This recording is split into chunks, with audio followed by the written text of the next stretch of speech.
Thank you so much for having me. Let me just agree to this recording thing. Yes, okay. Yeah, thank you so much for having me. And I've been looking forward to this reading. I've actually been sick for the last week, and I've saved my energy just so that I can speak tonight. And yeah, the poem you read to start us off as well, it's beautiful. It's just I think it ties in quite nicely with with what I want tonight's reading to radiate. But yeah, I'm Sarah, I'm 23. I just, as of last week, finished my honors in English at Stellenbosch. I write poetry. I'm in the process of writing a memoir, and hopefully I feel like I want to give a bit more attention to poetry in the next year, and maybe get a collection out. So thank you for coming, even though you probably don't really know who this person is. So I'm very excited, and let me know when I can start. You're welcome to get going. Okay. So I also wanted to, we're good? Yep, go for it. I wanted to read a poem by Wendell Berry, and it's called The Peace of Wild Things, and I just thought it would be a nice intro to mine. It's called, well, it starts off with listen. When despair for the world grows in me, and I wake in the night at the least sound, in fear for what my life and my children's lives may be, I go and lie down where the wood drake rests in his beauty on the water, and the great heron feeds. I come into the peace of wild things who do not tax their lives with forethought of grief. I come into the presence of still water, and I feel above me the day-blind stars waiting with their light. For a time, I rest in the grace of the world and am free. And mine, it's called To Write, which is an act of love. I think it's apt to start with writing.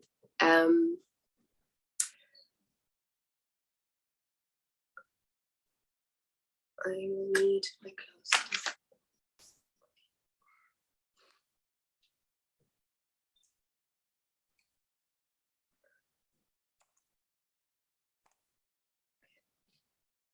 To write, which is an act of love, is to acknowledge that there is beauty in the silence between us. To write, which is a marking of how one has spent one's day or night, is to disprove the passage of time. And how when one is in love, the way you and I are, the poem becomes the kiss of a stray strand of hair or a hand extended unassumingly. To write for you is to ask for a tomorrow. The page becomes a question for us, the way your voice shakes a response. And when I come to you, the way I am doing right this second, I ask for nothing but your comfort. To write, then, is to wish you a good night, the way we have taken to doing. But to write is also to admit there is an unutterability between us. Can language make room for both our spread out hearts? If I come to you, the way I'm doing right this second, and say something unmentionable, might language save us? To write perhaps is to come short, but in a survivable way. Am I possible on the page? Are we? If I write disaster, do you love me enough to face the facts? And when we are unerodable and marked by affection, like a word or a gesture, what goes through your mind? To write is to ask you things. What were you thinking in the back of the car that day, for example? I can ask this in writing and only there. To write is also to answer on behalf of my heart. Here are all its yeses. To write is to want you in the affirmative. It is more than a lack, the word always more ambitious than our intention. To write you into the story is to admit something unchangeable, to say, yes, you remind me of ever and a day, the perpetual poetics of the scar on your cheek. I would take you like a pang or bad news or a secret, and I would take you in blankets and pillows and shared bourbon and safe laughter. I could say that to you on a page. I could also speak of your eyelashes or the placement of your hand on my thigh, which you do so habitually, so innocently, so deliberately. And finally, or not finally, to write is to ask if you are tired and what I can do to ease it all. To write is to tell you I am willing to give poetry one more chance for you, which has to say something about the way we have learnt to pronounce the word stay in more languages than we will ever need. Excuse my phone. And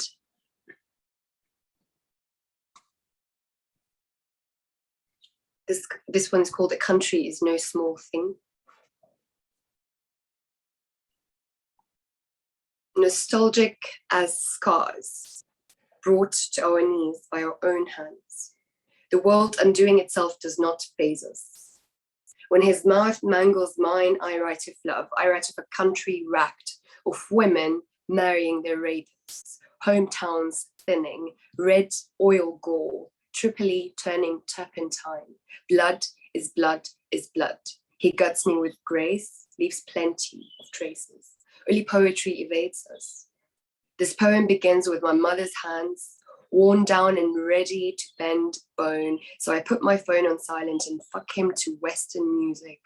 I almost never sob. A country is no small thing after all. Mother eyes the love bites, I eye her. Copy of the Quran, sin is a state of mind. This poem perches on a porch.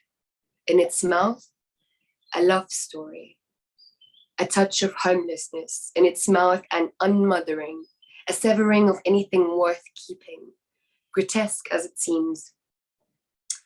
We peel back the night, blanketing us, stand feet firm, say fuck a love that's holy, and nostalgic as scars, we are brought to our knees by our own hands, once more, or is it once and for all?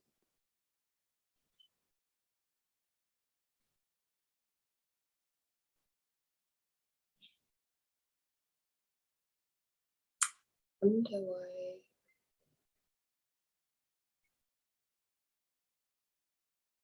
So I put them in a certain order, but then I re-order them as I'm reading them to you, depending on how I'm feeling and what I try to portray. So this one is called On the Particularities of Light, etc. 1.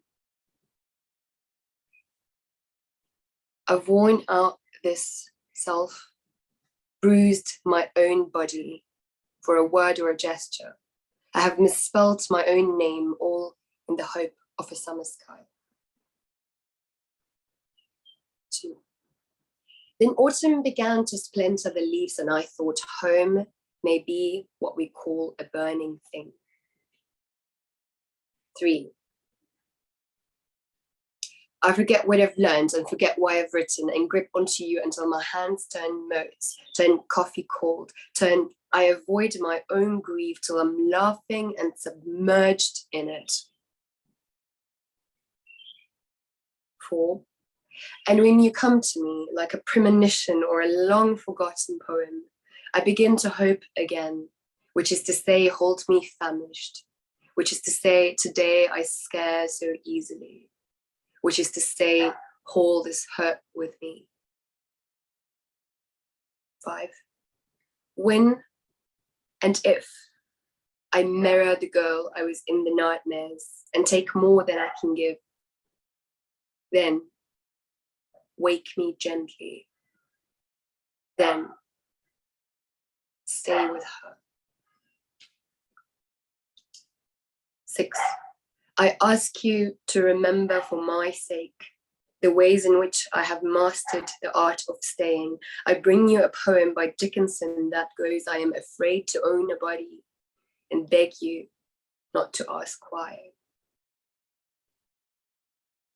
7.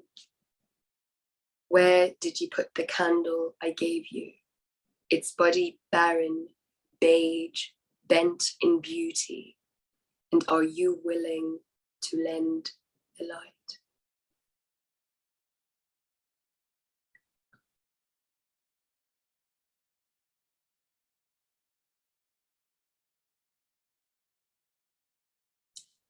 This one is called Entering a Room. I always do this one. It's one of my favorites. And I actually, when you were reading, Melissa, when you were reading the poem by, I didn't catch the name, but she says something about her grandmother calling patience length of mind. And it's the same. This is the same idea, because I know for a fact that that writer's Arabic, and a literal translation of patience is the length of mind. And these moments I really, really cherish. So entering a room is also a direct translation of a Libyan saying. You will hear what it means. Entering a room. The poem, Deceptive. We are not the children of tomorrow, so do not break my jaw with spring and summer, with ponds and pearls. I saw you sitting in a puddle of survivor's guilt and walked right past. I've got my own rivers to drink dry, baby. All I wanted was shelter for the night. Hold me cowardly, that I may wake and walk. My bed was set on fire 8 years ago, and now touch me where there is already blood. Touch me like burn and bandage. Look what I've done with the room, honey. I have charred the walls, smoked your perfume out of the pillows. Oh, and honey, I won't be able to make the dinner date or the breakfast in bed, cannot get back, got caught in the storm or the open fire, got caught stealing bread or breaking my affection against your teeth, got caught whispering to the enemy. Caught in the bombs of 2011, a boy's body lit match, another woman bodiless. There is this saying in Libyan, how does it go? Oh God, I am trying to detangle memory from trauma, trying to open back doors to my childhood so as to not have the alarms impale me. Entering a room is not the same as exiting it. That's how it went.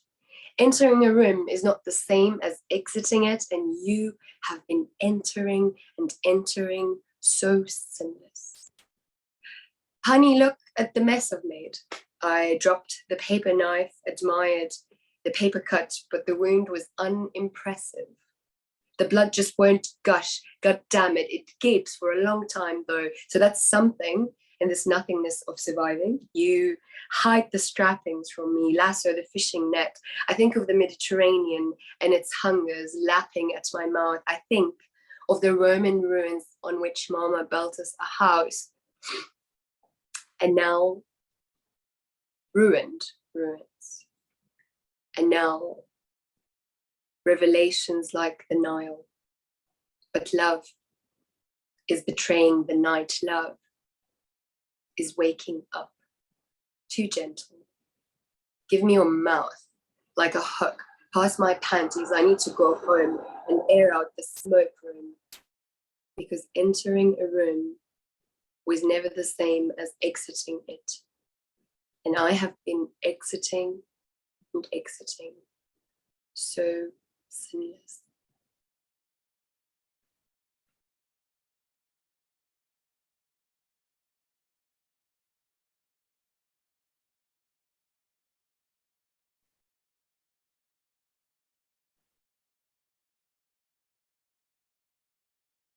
Thank you, Melissa.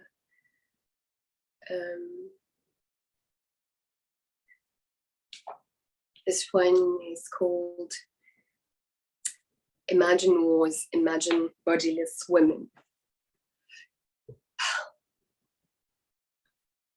He spilled the wine, said, honey, let something darken us. Reached for the ammunition I keep under the bed for when the night negates our dreams and I have to blow up something tangible. So with his hand on the back of my neck, I will call someone who cares, only to hang up, hurry across plains in a maroon dress I borrowed, wear in case of war. Too righteous to run, we throw our heads back. Last spoonful of bourbon under a hail of bullets. I crawl, he steps on my dress. The field is a cigarette half lit. He says, I left too much behind. So I shrug him off like a winter sunset, underwhelming and called for.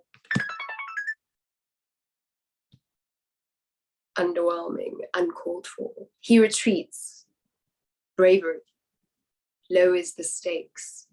Love always sheltered us, but I never did find a reason to stay. Only my explosive nature. Only this poem's implications.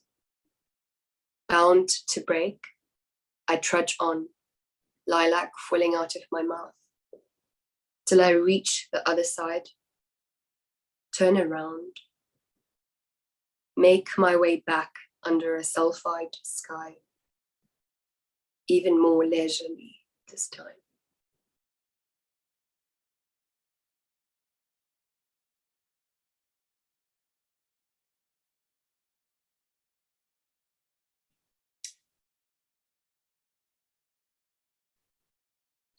This one is called House of Resentment. And then I've got one last one. It's a little bit longer. But Melissa, if we're out of time, I have no idea. Let me silent my phone actually. Yeah, you can just, are we good? Are we good? Yes, okay. House of Resentment. Something underneath the mattress. Why did you do it? Cupped your sorry into thirst. I will let you sleep inside tonight. Nothing is all of itself at once. If I am the weaker girl, then the spine of the room spinning, when the blue or red bed is a burning dead thing.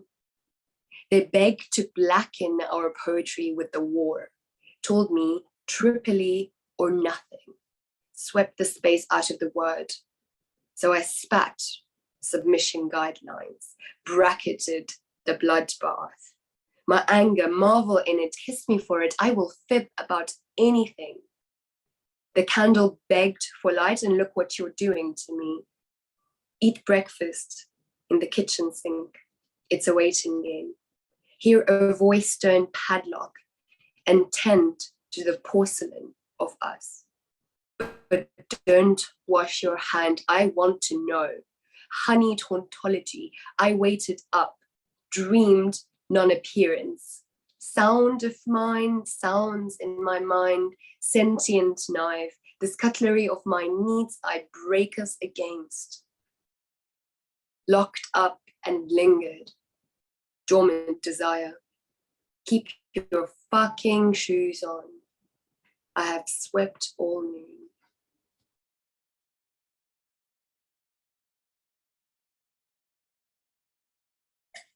And the last one is called Ruined by Tomorrow and the Fruit of Yesterday.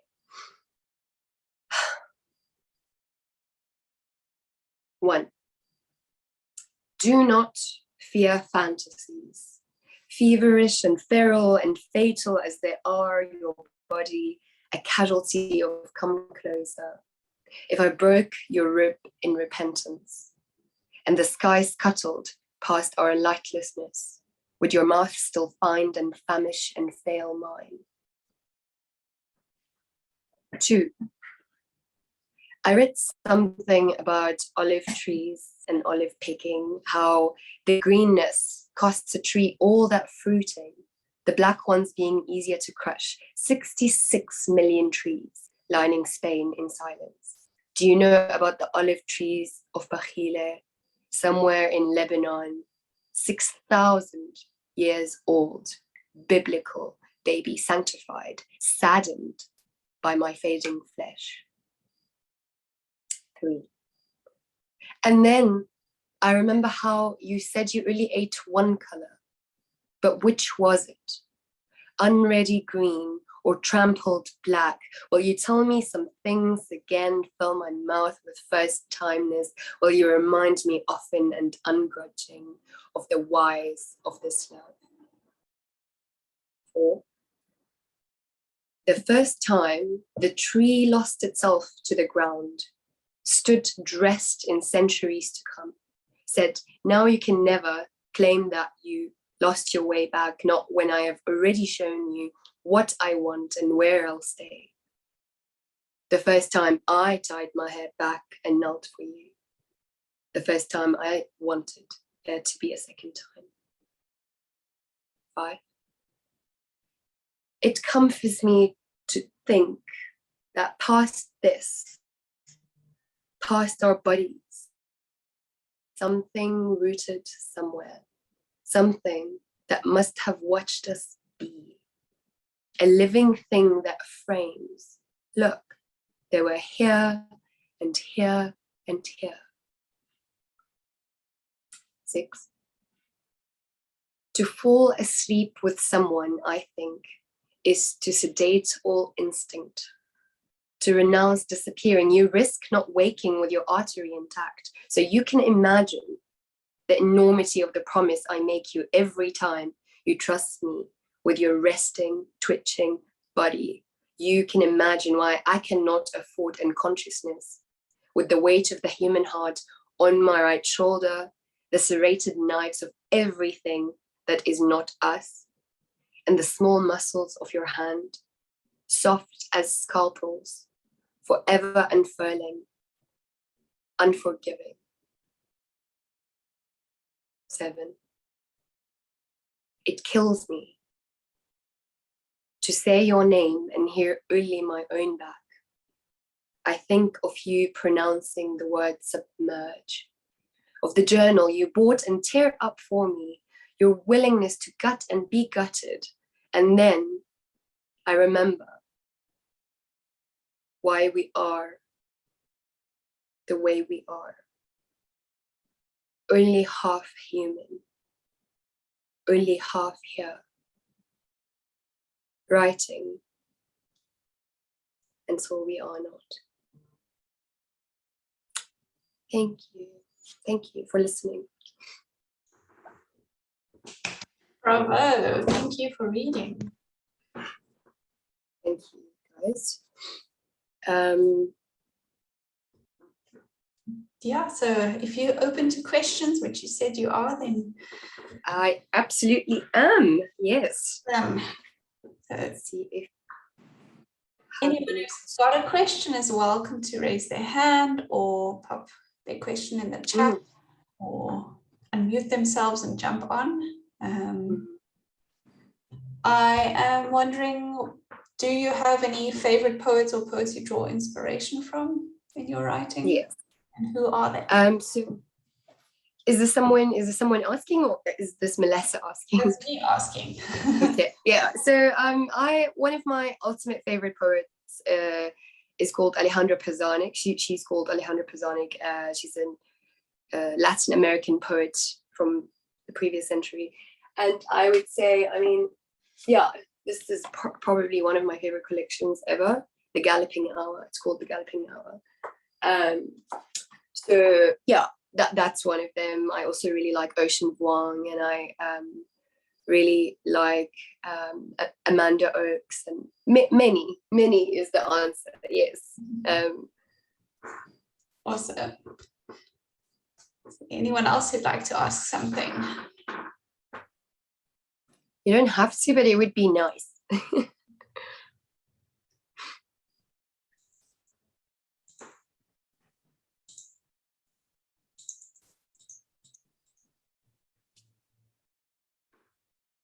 Ed. Sorry. Oh, sorry.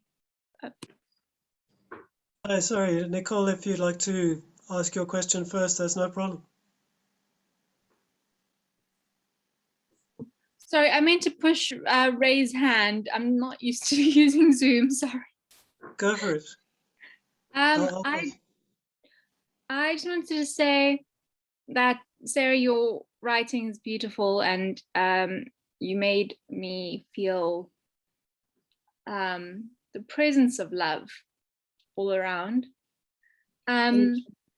What is it in your day-to-day life that inspires such strong emotion, and how do you capture them in the moment?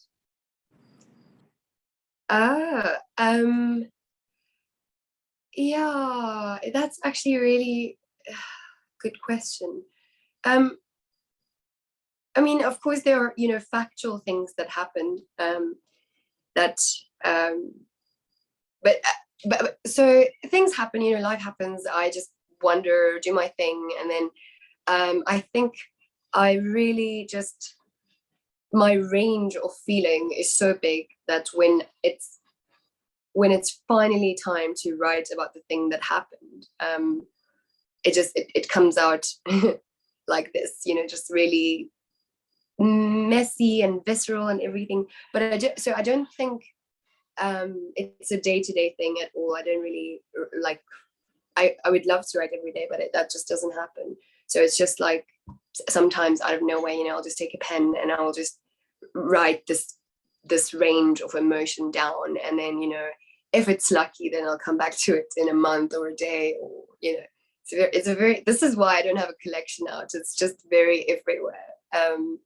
But yeah, I think like life has the potential to make us feel this much and more, everything, which is lovely, I think. And poetry is one of the best ways to experience that.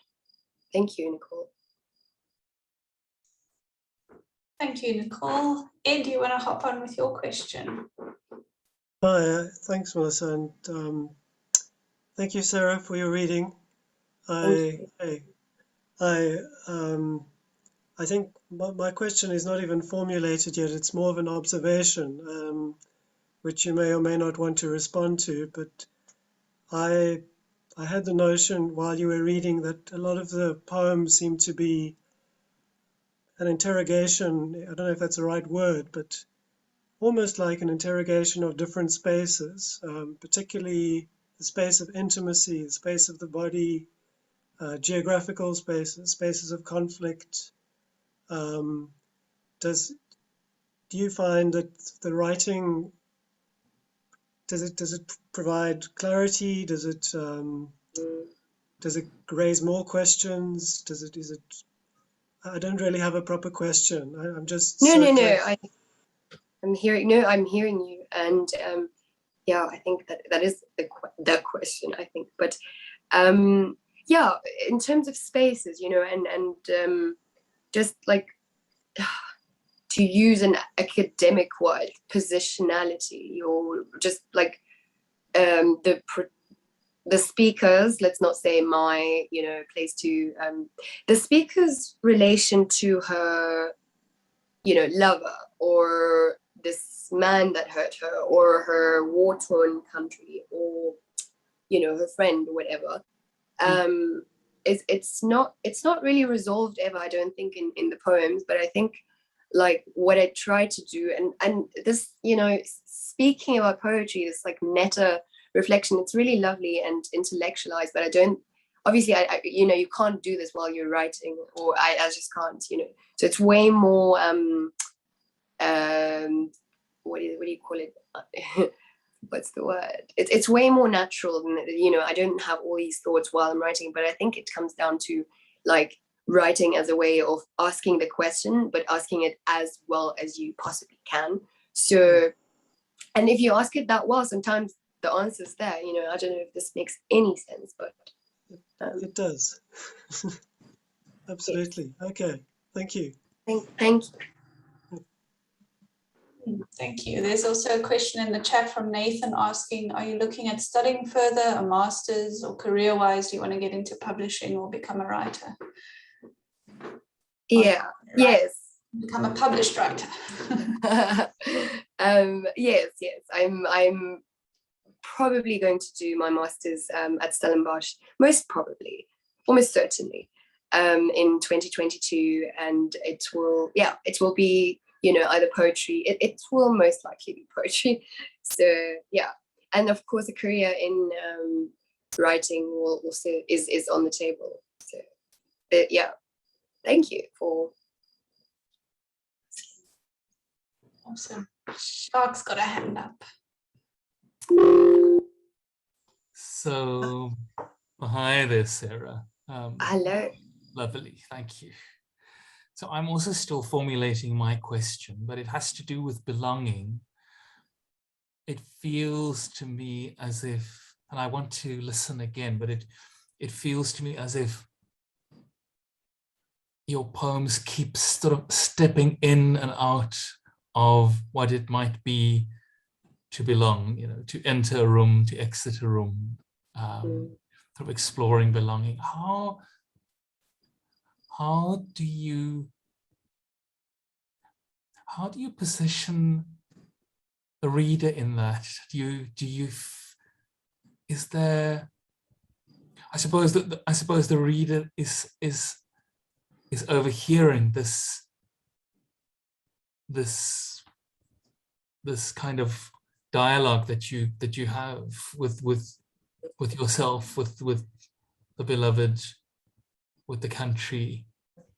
I don't know that I'm making it clear. No, you are. How do you, I think. How do I? How do you? Is there something that you want readers to get as they read, or is it more? Is it more? They don't strike me as poems with a message. They strike me as poems that leave you with this feeling of that things are messy and difficult, but very much alive. Am I in the right room? Yes. Room? Yes. Yeah, no, absolutely. I mean, just again, sometimes academia is helpful because, you know, I can just use their words, but basically what I've been working on is how some certain poetry, it's a French word and I won't be able to pronounce it, but you know, there's a way of writing where, you know, the intention is not always to say something, but to use language to create this feeling, the way you're almost decorating someone's mind for a second, you know, and you just, a poem should, you know, maybe just for a second while it's happening, at least find you somewhere else.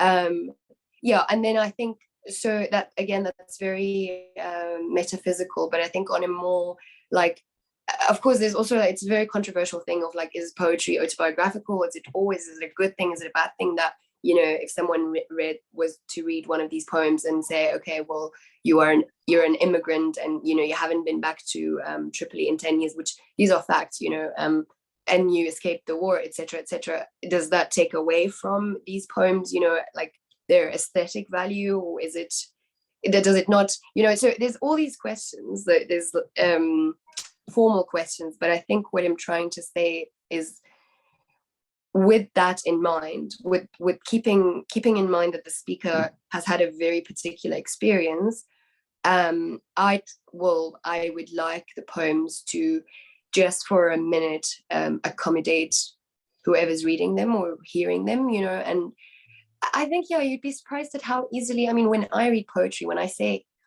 the word I, you know, letter I or you, it's I become the I, you know. But I don't know about other people's reading experience and what they think when they hear these. But I know the voyeuristic thing that you mentioned, of just like sometimes you feel like you're just hearing the speaker talk to one person, you know. I don't really know what the effect is because of that stylistic thing, but yeah, I don't know if this made any sense again. Sometimes I think it also as if sometimes they there's a wonderful way in which sometimes I feel disoriented by them. It's like they're saying, well, you think you've entered a room, but you've actually, maybe you've exited it. Maybe you think you've exited a room, but you've actually entered. You think you belong, but you don't. It's that kind of disorientation, which I think is quite liberating. Anyway, that's my 2 cents worth. Thank you. Yeah, and you know, just getting to a place you've wanted to get to for really long, you know, and then you get there and it isn't. Not only is it not the place you wanted to get to, but if you go back, you won't go back to the same place, you know. So yeah, it's yeah. Again, on a literal or more biographical level, it would have to be how, you know, I haven't been to Tripoli for a decade. So firstly, even if I were to go back now, I would have to fight, you know, everything in this world to go back, and that's almost impossible. But even if I managed to go back right now tonight, I wouldn't be going back to the Tripoli that I wanted to go back to, because I mean, it's 10 years away from that, you know. So I think, again, it's just yes. Thank you. Yeah. Very thoughtful question. Thanks. There's a continuation to Jacques' question asked from Tyler. Do you find yourself writing more from a personal point of view, or do you sometimes take a bird's eye view to your subject? So it's interesting, because the poems that I write for my lover tend to be more letter-like or conversational, you know. But so intimate poems, I feel,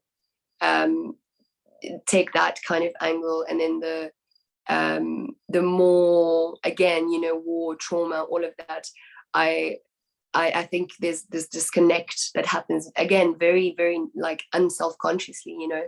I think I'm just maybe like the writer and the speaker are not ready to deal with the traumatic thing, so there's a distance that just happens.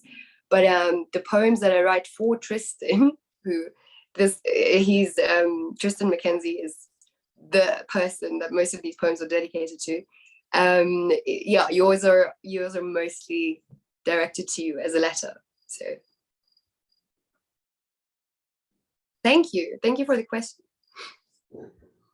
I'd like to ask another question following that, and then I'll go to Stephen. You say you're also working on memoir writing as well. So how do you find your poetry compares to your memoir in topics, and also in how personal it is? I mean, a memoir is an autobiography to a degree, maybe a little bit of embellishment or whatever, or compactness, I don't know. Yeah, what's the difference in those two writing experiences, and how do you I am definitely still figuring it out. I'm halfway through the memoir. It's a project for Miles Moreland Foundation that I'm doing with them.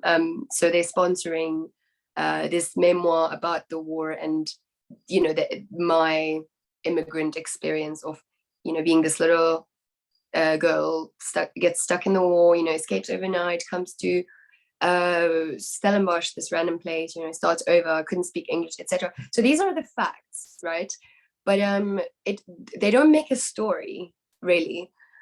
So to creatively make the facts make a story, I think I'm realizing halfway through the book, what I'm trying to do is write a massive poem, you know. And again, I don't really know whether that's good or bad, you know, whether publishers in the future will have a problem with it. But yeah, I think it's sort of, I don't know. I feel like the memoir could also be a poem, depending on what you take a poem to be. But also they are very interlinked. I know what you mean. I mean, aside from style, my personal writing like process, they are very similar. It's just this thing that I want to say, and then, you know, I've started the book so many times and then given up on the first page and just made it a poem, you know. So yeah, I think they're very interconnected. I don't know if they should be. I don't know if there's a should and shouldn't, but yeah, mine are. Awesome. I think that they can definitely be interlinked. I'm going to post more on that in the chat. Stephen, do you have a question? Thank you, Sarah, for that reading. I've been looking forward to it, and it didn't disappoint at all. I read your poem, I Once Was Naive Enough to Be a Woman, in New Contrast last year, and it absolutely was one of the most astonishing poems I've ever read. And I've been trying to figure out why, and I think tonight's reading helped me. I think one is, maybe there's two reasons. One is that you have this amazing ability to produce these remarkable images and lines that really stick in one's head, and you think, oh, I wish I'd thought of that, I wish I'd written that. And that's, you have a high proportion of those, which is remarkable. And the other thing I think is, as you mentioned, the emotional range. You write the intimate poem to people in a room, and yet you write about the trauma of Libya and your background and how that still resonates with you, obviously. And that's huge. It's from the macro to it's from the huge to the tiny, and it's just a remarkable range. And I wonder, I don't know if I have a question either. I think your poems are so complex that we're all struggling to find questions that they resonate with us so much. But I think my question maybe is around the trauma of Libya and being in exile and being away from that. Has that been the driver for a lot of your writing? Is that what started your writing in the first place? And how did you get this amazing ability to write English so brilliantly when it wasn't your first language? Thank you. I'm extremely flattered that you even recognized the poem in New Contrast as mine. I think that one is also, I think that one I really, that one cost me a lot of emotional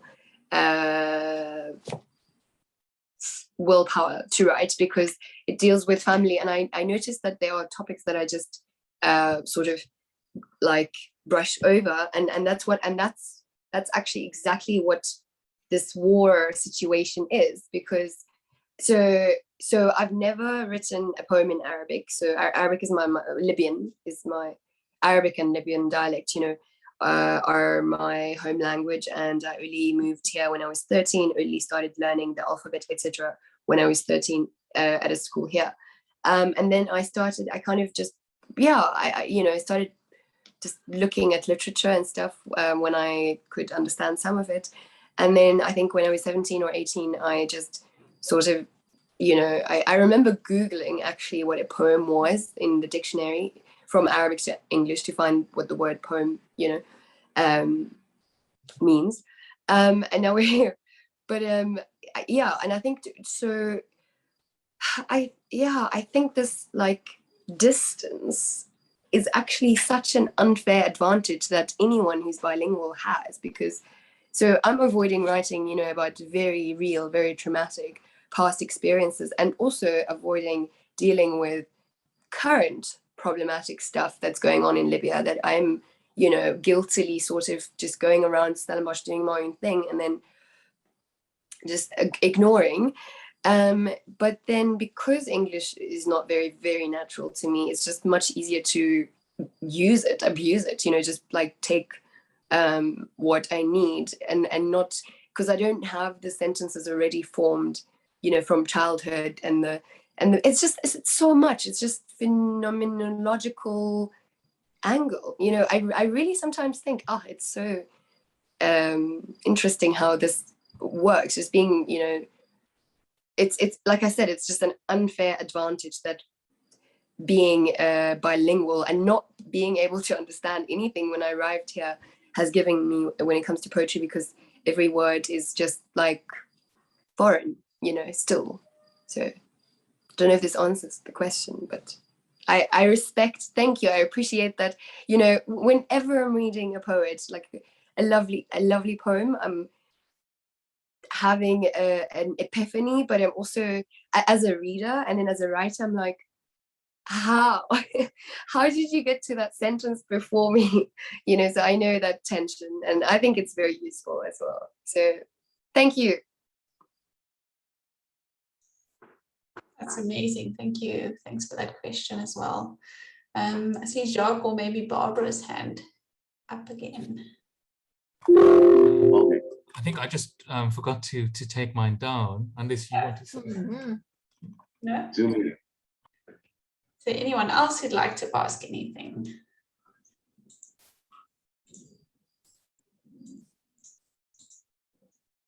Going once. No? Is there anywhere you want people to find you or follow you or anything like that that you want to share with us, Sarah? Yes, I guess I have a Twitter, so I'll type the Twitter in the, yeah, that's basically the only reachable platform that I'm currently on, but I'm really hoping to get something out there next year, so that if any of you guys would like to take a look, yeah, so I'll put my Twitter in the chat box. Awesome. Cool. Well, then I think it doesn't look like anyone else has questions. Anything else you want to say from your side about your anything? Yes. Yeah, no, I just want to say thank you so much for this chance, you know, to just talk. Poetry is just such a, you know, like, you know what poetry is like. It's just very lovely to have spaces, and I mean, just your commitment to having this happen every week, you know, I really like appreciate this consistency, and it's very important because with something like poetry, very, you know, unpredictable, and art in general, it really helps to have some kind of routinely place where, you know, okay, if I came here, there will be at least, you know, 20 people who actually also sit here on Thursday night and, you know, just look at words, you know. So I really thank you. I just appreciate what you do, and thank you so much for inviting me, and to everybody who asked and listened. I appreciate you very much. Well, thank you. Thank you, Sarah. We appreciate you, and we hope you will join us again and read for us again. Awesome. Thank you everyone for listening. So I'm going to stop the recording.